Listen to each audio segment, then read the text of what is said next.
Welcome back to This is a Commander channel, where this is a Commander channel, and today I'm going to talk about Commander Tough Rules and Cool Interactions, episode 132. Today's episode is going to take a look at one of the newly released cards from the Modern Horizons 3 set, and it is a colorless card that is likely to see a lot of play, but it can be really confusing as to what exactly it stops players from doing and what it doesn't stop players from doing.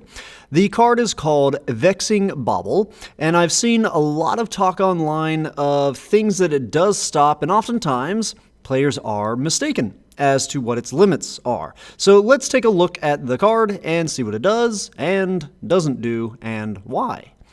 Vexing Bauble is an artifact with a triggered ability that says whenever a player casts a spell, if no mana was spent to cast it, counter that spell. And then it also has a activated ability to sacrifice it to draw, but we're not really going to focus on that for today's episode.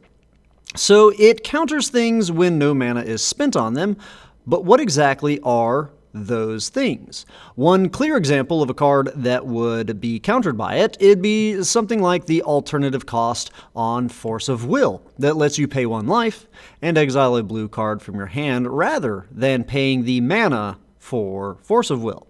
This alternate cast for it will surely trigger the bauble, but when is it less clear as to what the bauble will trigger for? In that screenshot I showed earlier, you can see that someone suggested that the bauble shuts down their Magus Lucea cane. So let's take a look at what she says.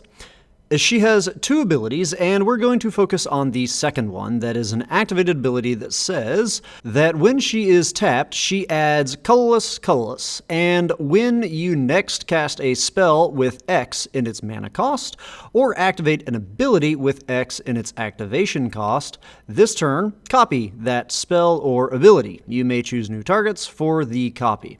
So the worry is that because the copies that Lucea Cane makes didn't have any mana spent directly to cast them, that they would be countered. And if that were the case, yeah, that would be a bummer. But that is not the case. So it's not a bummer. Let's now take a look at a different card. Wondrous Crucible is an artifact that has the triggered ability that says, at the beginning of your end step, mill 2 cards. Then exile a non-land card at random from your graveyard. Copy it. You may cast the copy without paying its mana cost. Then, here's another card called Isochron's Scepter that has imprint for when Isochron's Scepter enters the battlefield, you may exile an instant card with mana value 2 or less from your hand. And then it has the activated ability that lets you copy the exiled card. If you do, you may cast the copy without paying its mana cost. Both of these examples would be things that the bauble would counter. So what's the difference from them and the Lucea Cane example? All of these examples involve you making a copy of something and then paying no mana for that copy to resolve. So what makes Lucea Cane different? The answer is that Lucea Cane doesn't have you casting the copies. We can see her wording as, copy that spell or ability, you may choose new targets for the copy. But then the other 2 cards, they say, exile a non-land card at random from your graveyard, copy it, you may cast the copy without paying its mana cost on the Crucible, and then copy the exiled card. If you do, you may cast the copy without paying its mana cost on the Isochron's Scepter. So why is it that some of these have you casting and some don't? A spell is only cast when a card or a copy of a card moves from a zone, like your hand or exile, to the stack, which it now becomes a spell while on the stack. If a card is exiled, like on Wondrous Crucible, and then a copy is made of that exiled card, the copy is made in the same zone that the card was, which in this case is exile. So this means for it to become a spell, that copy of the card that is in exile must now be moved to the stack, and it then becomes a spell that can later resolve. With Lucea Kane, she is not exiling anything, and the copies that she is making are copies of the spell that is already on the stack. So the copies are made in that same zone, so once they exist, they're already on the stack. No need to move them from a different zone to the stack. That is why they are not being cast. Now, I didn't cite any specific CR in this episode, but if you do want to dive more into what I've covered in this episode, you can check out CR 707.10, and I'll have that referenced in the video's description for you to find for any future reference that you may need.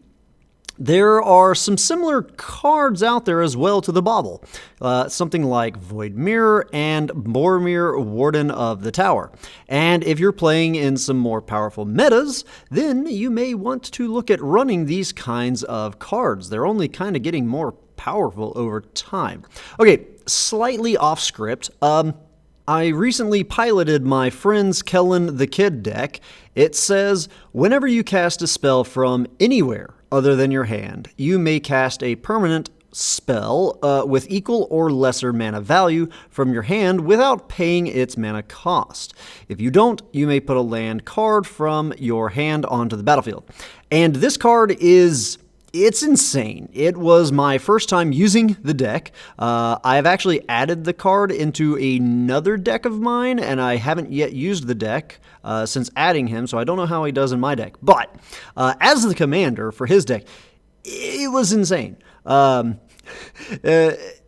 were 2 turns in a row in which I think I took like 15-minute long turns. The first turn may have actually been longer. It may have been like a 20-minute turn and then a 15-minute turn. I got board wiped after the first one, the one that was maybe 20 minutes.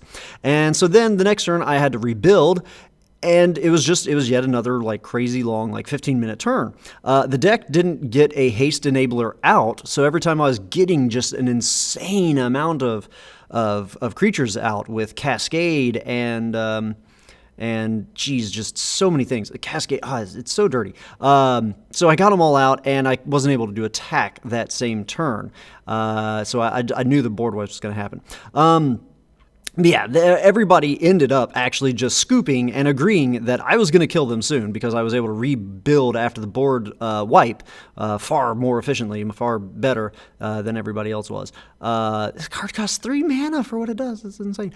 So yeah, a card like Kellen is just busted. So yeah. Long story short, whole reason I went off on that little rant is because if you're playing against folks that are running it or cards like it, like the new Joda, any of these kind of what's the Eldrazi that lets you you get to, whenever you cast a big thing, you get to like cast Cascade twice or whatever, those kind of things. Please do run something like the Bauble or those other examples that I mentioned, because holy mackerel, that the amount of value that you get from that is bonkers. Anyhow, that's all I've got for today's episode. As always, I hope that all of you have found this video to be entertaining at least, and I hope that a few of you even learned something about the crazy rules in this great game of Magic. Have a good one. Ta-ta. Another mini rant. Dude, Modern Horizon 3 has like some insane stuff. There's some lands that are coming out. Oh, what were the names of them? Let me pull it up. Let me pull up Discord. If you stuck around this long, you're a trooper. All right, which Discord chat was I in? There it is. Yeah, all right, here we go. All right, I got the lands. Where are the lands at? Where did I post them? I think one of them is in the actual main set. Urza's Cave. Yeah, that card, I have like 40 constructed decks, give or take. Urza's Cave is probably going into a big chunk of them, because there's always that one specific card, that one specific land that you want. But I also have landfall decks, and it just gives you multiple landfall triggers. The thing doesn't come in tapped. That's insane. And it can search up any land.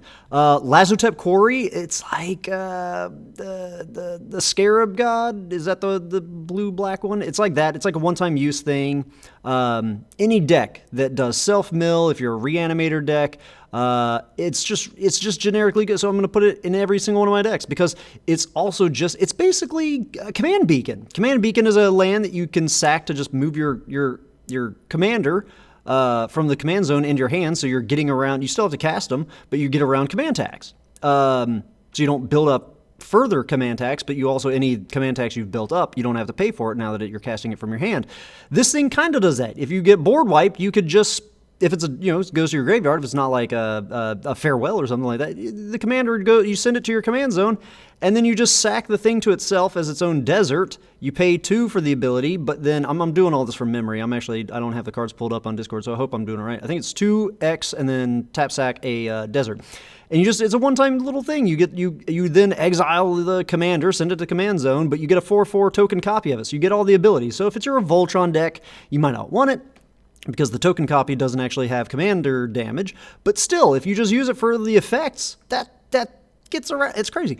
And then if he dies again, the token dies, another board wipe happens, then you just cast your commander from the command zone like you normally would. Yeah, you're down 1 land, but it's still like you got your value out of it. You saved him from a board wipe through 1 board wipe. Talon Gates of Madara. I have it listed here. I think this is the one that lets you, I think it taps for a generic. You can tap sack a creature. No, that's the Lazotep Quarry. Yeah, it can also tap for any color. I think it's, it does something. You can, but basically it says that, I think it's 4 mana, activated ability, you shoot it out of your hand straight to the field. So you can do it at instant speed. And then when it enters, I think it phases something out. That's amazing because you can use it to protect your own board. You can use it to phase out something like a Blightsteel Colossus that's coming at you. Like, that card is insanely good. It is an extra land drop for 4 mana, which it's not amazing, but it's still a thing you can do. And it's just, it's so versatile. And then Horizon of Progress, I think that's the one where you can tap it for any color. It might do something.